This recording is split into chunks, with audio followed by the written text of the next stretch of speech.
Have you ever noticed how the more you chase something, the more distant it seems to become? You chase success, it slips away.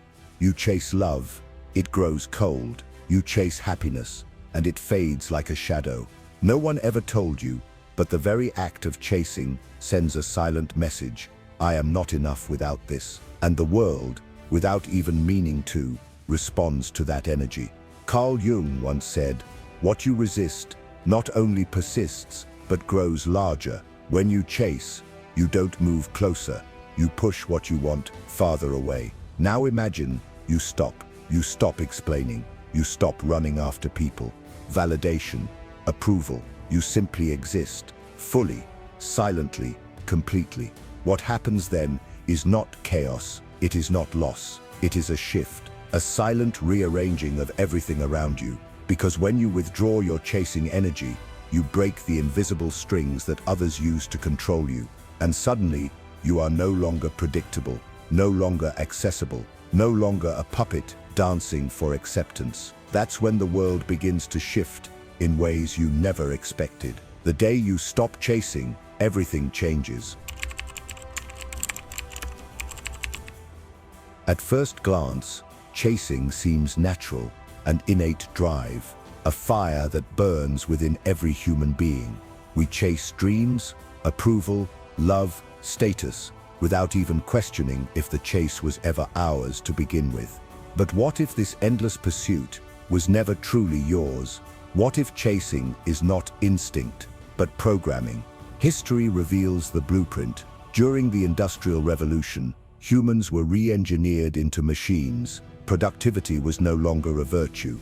It became a moral obligation. To be valuable was to produce endlessly, tirelessly, chasing quotas, chasing deadlines, chasing an idea of worth that always stayed just out of reach. Then came capitalism, a system elegant in its simplicity. Manufacture desire, attach identity to acquisition, sell the idea that happiness is not who you are, but what you own, what you can achieve, what you can display. The race never ends. Buy more, be more, chase more. Religion, too, told its own version of the chase. Salvation, always a little further ahead. Perfection, always just beyond your grasp. Obedience and suffering, sold as tickets to a promised peace that you could never quite touch while alive. Suffer now, be redeemed later. Chase righteousness, like a thirsty man follows a mirage in a scorching desert. And today, modern media has weaponized the chase. Every notification, every like, every view, it's dopamine on tap. But the pleasure isn't in the reward itself. It's in the anticipation, the hope of validation, the promise that maybe this time you'll finally feel enough. Psychological studies reveal the disturbing truth.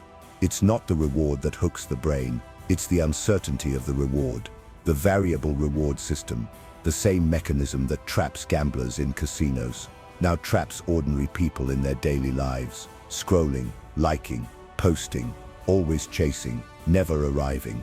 Carl Jung saw it long before the algorithms did. He warned that the unconscious mind filled with unmet desires would project those yearnings outward onto the world. A person unaware of their inner emptiness will endlessly seek fulfillment outside, chasing mirages that only grow more alluring, yet more elusive, with every step.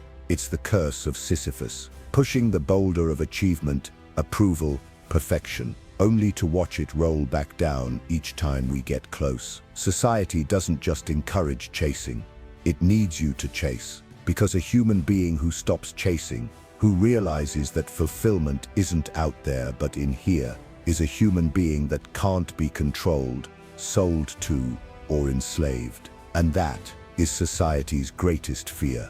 But this idea that stopping the chase leads to real power isn't just a beautiful theory. History quietly records the lives of those rare few who dared to walk away, and in doing so they didn't fade into nothingness. They changed the world. Imagine a young prince, cloaked in silk, and surrounded by every pleasure wealth could buy. Servants bowed at his feet. Gardens bloomed at his command. Siddhartha Gautama had everything society teaches us to chase: status, luxury, admiration. Yet, beneath the layers of gold, he felt an emptiness gnawing at his soul. One night, under the cover of darkness, he walked away from it all. He abandoned his titles, his possessions, even his family name. He traded a palace for the dust of the roads, the sweet wines of privilege for the bitter taste of wandering. And it was only after he stopped chasing that Siddhartha found something greater than any throne: enlightenment. He became the Buddha, the awakened one, because he had the courage to lose what others kill themselves to gain. Centuries later, another man would take this rebellion even further.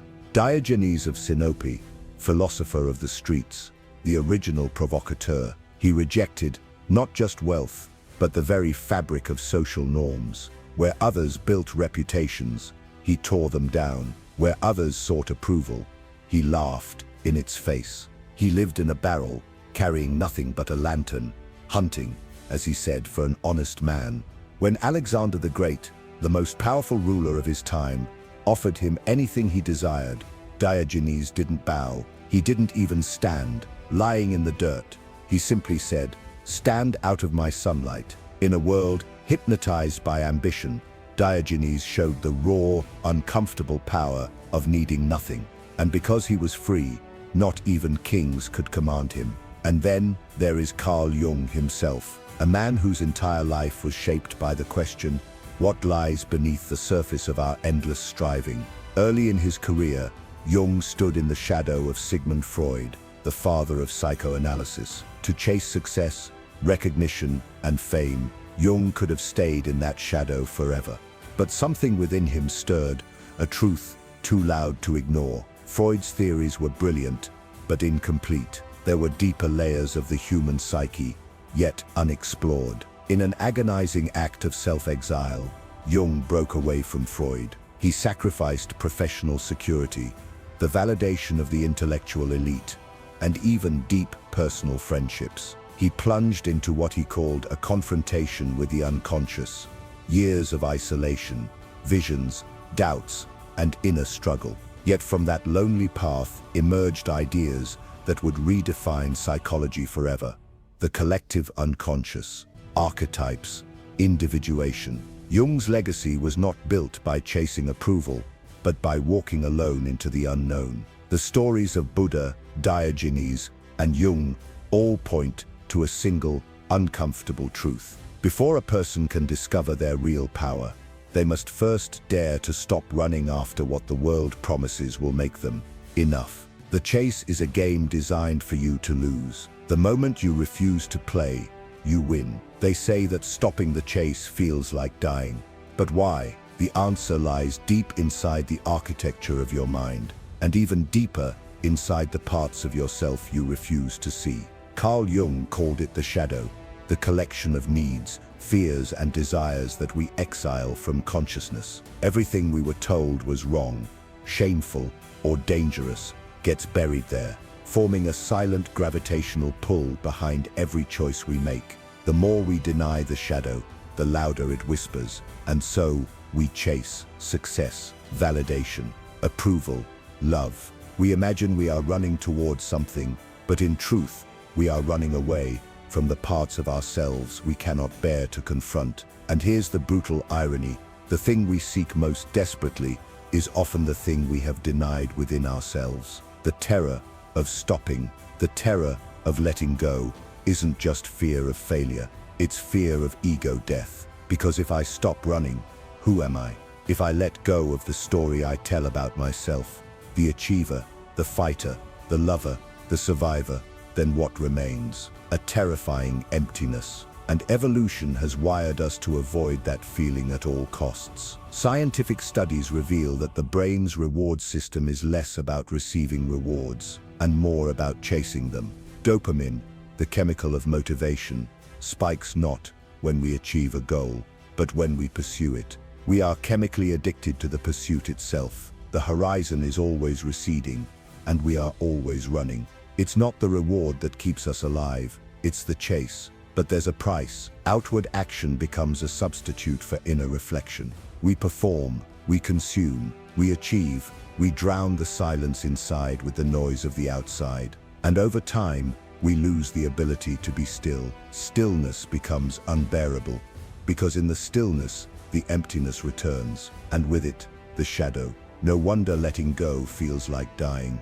It is a kind of death. It's the death of the false self, the persona stitched together from social scripts, survival mechanisms, and unconscious fears, and the birth of something deeper, something infinitely more real.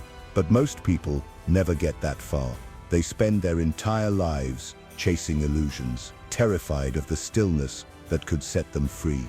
Carl Jung once wrote, "One does not become enlightened by imagining figures of light, but by making the darkness conscious." True transformation begins not by running toward another dream, but by turning inward, by facing the emptiness without flinching. Only when you dare to stop chasing can you finally meet yourself, and what you find there will not be the death you feared, but the life you never knew you had.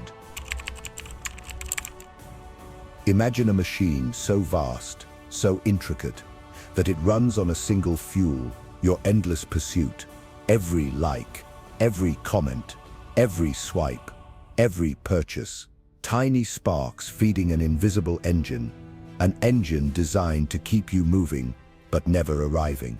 Today, chasing isn't just a symptom of modern life. It is modern life, and the more you chase, the deeper you are pulled into a system that was never built for your freedom. It was built for your dependence. In the age of social media, the human mind has become the perfect commodity. Platforms are not places to connect.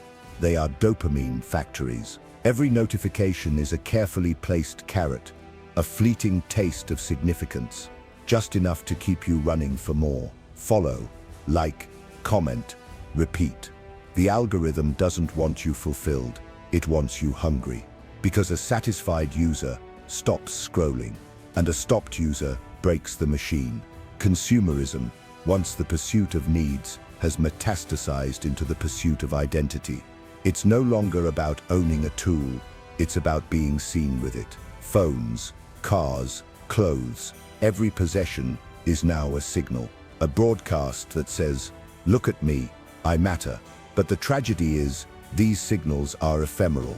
No matter how much you acquire, the feeling decays. And so, you buy again, not because you need more, but because you need to feel more. An infinite loop, by design. Meanwhile, hustle culture, glorified by slogans and idolized by influencers, demands that you work until you no longer have to introduce yourself. At first glance, it sounds empowering, but dig deeper and you'll find an ancient trick. Exhaust the body, occupy the mind, and the soul has no time to rebel. If you're always sprinting after the next goal, there's no space left to ask the uncomfortable questions. Whose dreams am I chasing? What am I sacrificing? What is the cost of winning a race I never chose to enter? Even love, one of humanity's oldest pursuits, has been mechanized. Swipe left, swipe right, match, unmatch. In the era of dating apps, people have become commodities. Profiles curated to attract, algorithms optimized to keep you searching. It's not about connection anymore, it's about validation loops. You're not finding someone, you're seeking evidence that you are still desirable, still worthy, still wanted. And like everything else, it's designed so that enough is never actually enough. All of it, the social networks, the shopping malls, the corporate ladders, the dating pools, are interlinked gears in a grander machinery, the machine of endless chasing, a machine that cannot afford for you to stop.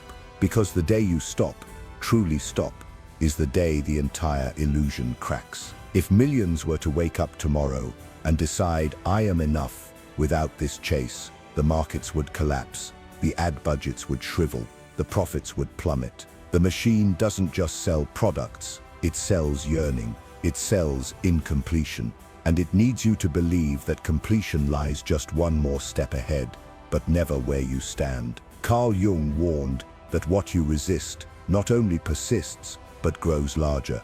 And today's world doesn't just encourage chasing, it manufactures it, distributes it, monetizes it. You are not merely participating in a culture of chasing. You are trapped inside a system that feeds on your chase. Every second you spend running is another second you are being harvested. And the most chilling truth, it's working perfectly. But it doesn't have to. Because in the quiet moments when you truly stop, when you truly listen, you realize that the chase was never yours. The hunger was never yours. The race was never yours. Freedom begins the moment you dare to step off the track, not to chase harder, but to stop chasing altogether. And in that stillness, you find not emptiness, but everything you were seeking all along. There's a moment, subtle, almost imperceptible, when everything changes. It's not when you win the race. It's not when you climb the mountain. It's when you finally stop running.